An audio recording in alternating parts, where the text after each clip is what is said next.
Sure, if got some time, what's on your mind?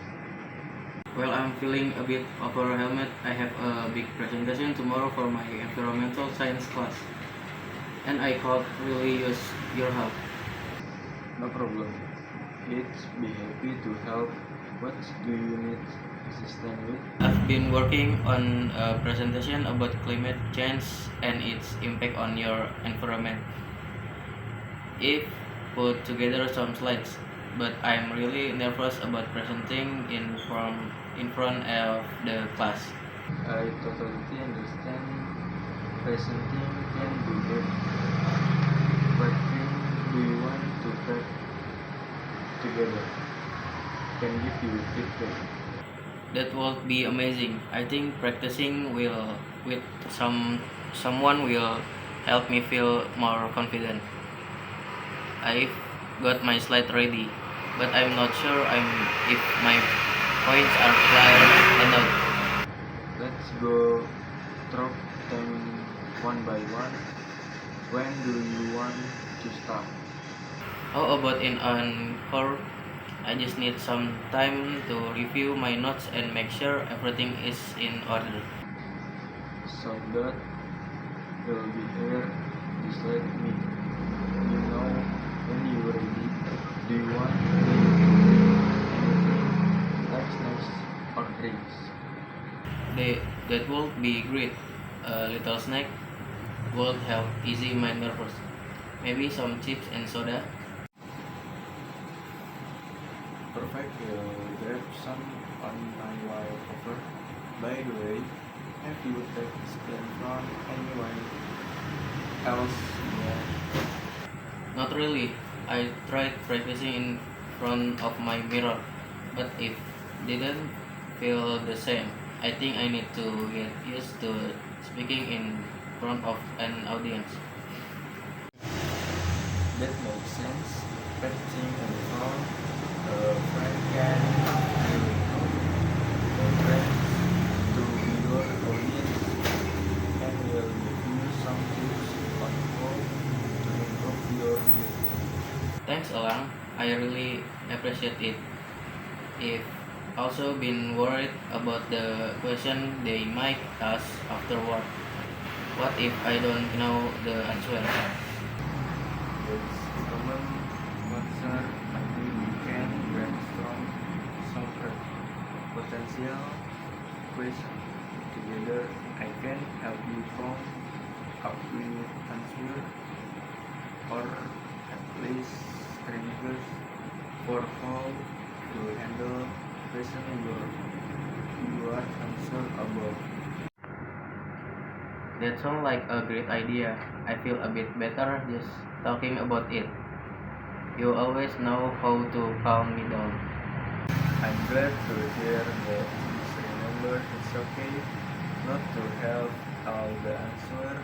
If you don't know something, you can always say you look it up and get back to them later. True, I'll keep that in mind. Okay, I'll get my notes ready, and I'll see you in an hour. Looking forward, if you are going to read and build this belief in yourself.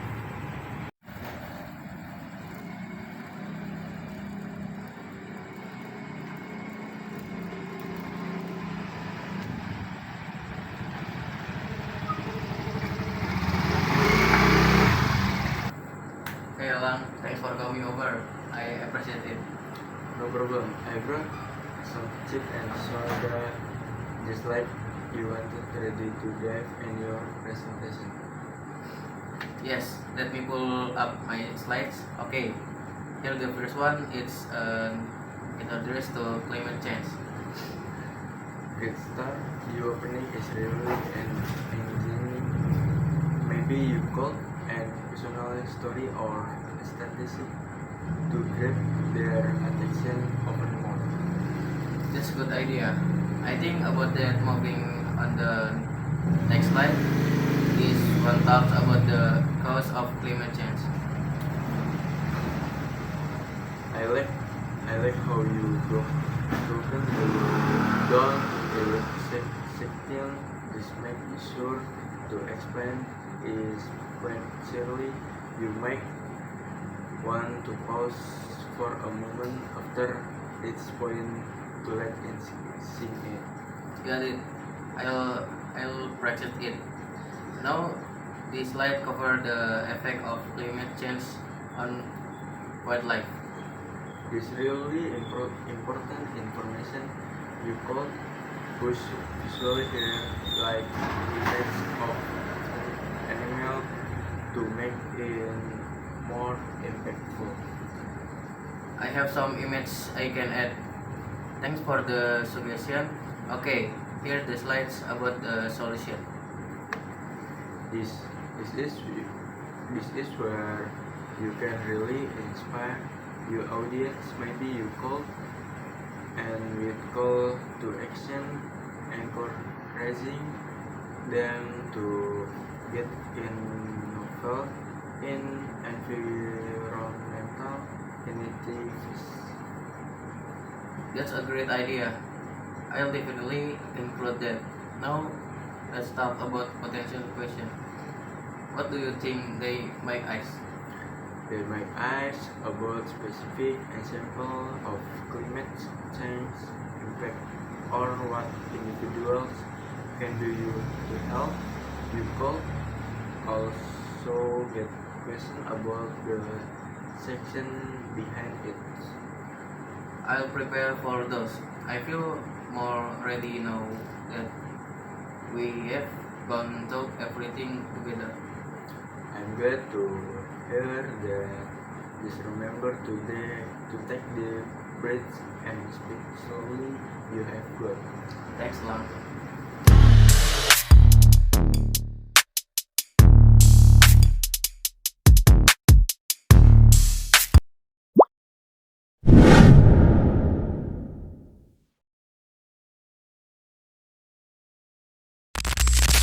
Welcome everyone. Today we will explore the topic of infinitive in English grammar. We will discuss their definition, various use, and provide example to help clarify how they function in sentence. First, let's define what an infinitive is. An infinitive is formed by adding to before the base form of a verb. For example, to eat and to write are both infinitive. They are used in various ways throughout the English language.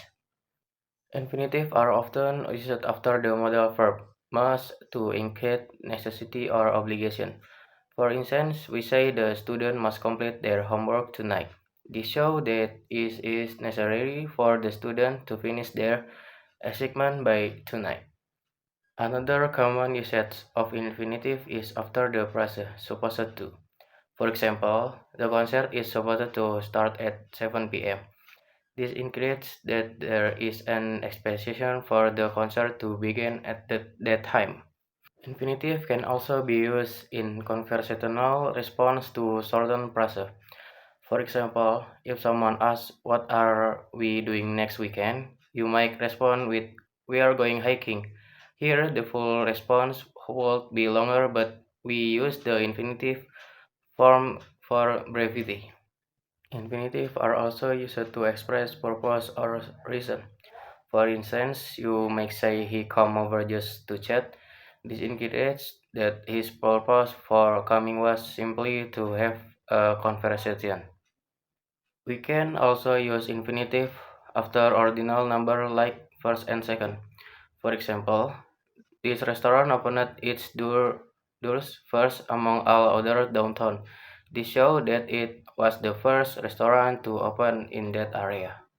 Infinitive can form noun phrase as well. For example, you might ask someone if they need something to drink. Here, to drink function as a noun phrase describing what is needed.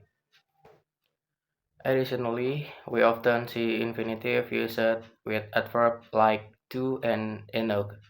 For instance, you might say it sounds like too much work. This indicates that the amount of work seems excessive. In summary, today we covered several key uses of infinitive in English grammar.